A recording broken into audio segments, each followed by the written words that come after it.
Connaissez-vous l'exorcisme d'Emily Rose?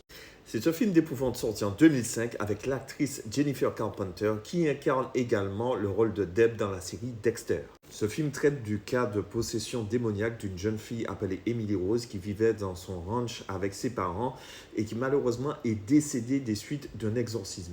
Pendant tout le film, on va traiter l'aspect juridique et médical et aussi religieux de ce qu'on appelle la possession démoniaque. C'est un très bon film que je vous conseille et d'ailleurs je vais vous expliquer. Et bien dans ce film en fait ils vont traiter l'aspect géopolitique mais aussi l'aspect religieux et c'est intéressant de voir que la dualité entre la croyance religieuse, les croyances populaires mais aussi tout ce qui est juridique rentre en compte. Dans ce film, le prêtre va être condamné d'homicide involontaire sur la personne d'Emily Rose après un exorcisme qui aurait mal tourné. Certains experts médicaux vont venir à la barre témoigner du fait que cette femme révélait d'un cas psychiatrique. Mais le prêtre et la famille vont expliquer que son cas révélait plus d'un cas religieux qu'un cas médical. Alors ce film est intéressant pour plusieurs raisons parce qu'il est tiré de faits réels. En effet, c'est l'histoire d'Annalise Michel, née en 1952 en Autriche. Et elle est décédée le 1er juillet 1976. Dans les années 60, Annalise est une jeune fille de 20 ans qui est très croyante, mais qui malheureusement va se voir affublée de certaines choses assez bizarres.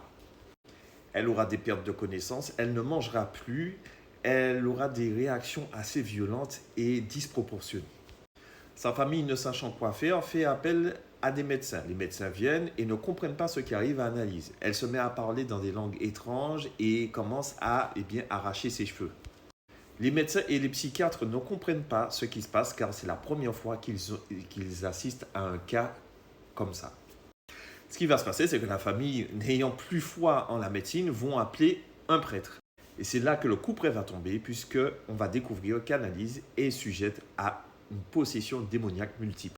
Cette possession aura d'énormes conséquences sur son corps, sur sa vie personnelle, mais aussi sur l'entourage de sa famille, mais aussi la petite ville dans laquelle elle vit. Ses parents et ses proches vont assister impuissants à la dégradation physique d'Annalise qui, de jour en jour, a des comportements de plus en plus violents et de plus en plus étranges. Annalise se met à parler 5 langues différentes et ses parents ne comprennent pas puisqu'elle est toujours restée dans la ville, elle n'a jamais quitté son pays et n'a jamais suivi de cours de langue étrangère. C'est alors que durant la cérémonie d'exorcisme, qui aura duré près de 2 ans, cette jeune femme va dépérir et finir par mourir le 1er juillet 1976. Les autorités locales vont attribuer ce décès à une négligence de la part des médecins, mais aussi de la part des évêques et des pasteurs. La famille